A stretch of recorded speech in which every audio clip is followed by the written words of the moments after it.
দাঁড়িয়ে বাড়ির মধ্যে। আর যখন তুমি ওই ছেলের হাত ধরে চলে গিয়েছিলে, তখন আমি শপথ নিয়েছিলাম আমিও একদিন টাকা পয়সার মালিক হয়ে দেখাবো। দেখো, ভাগ্যের কি নির্মম পরিহাস।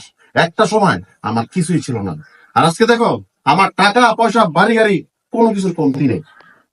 আর মনে পড়ে তোমার যাওয়ার সময় তুমি আমাকে কি বলেছিলে? আমি ছোট লোক, আমি গরিব, আমার সাথে সংসার হলে তোমার জীবনটা নষ্ট হয়ে যাবে। আমি কিছুই বলিনি, মনে পড়ে তোমার? দেখো সাবির, প্লিজ তুমি আমাকে ক্ষমা করে দাও। আমি আসলে সেদিন যা করেছি অনেক বড় ভুল করেছি। সেই ভুল আমি এখন বুঝতে পেরেছি। প্লিজ তুমি আমাকে ক্ষমা করে দাও। আমার সাথে কি আবার নতুন করে সংসার করা যায় না? No, never. তোমার মতো একটা লোভী মেয়ের সাথে আমি সংসার করবো, এটা তুমি কিভাবে ভাবলে? হ্যাঁ, আমি একা আছি, খুব ভালো আছি। তুমি আমার অফিস থেকে এখন এই মুহূর্তে থেকে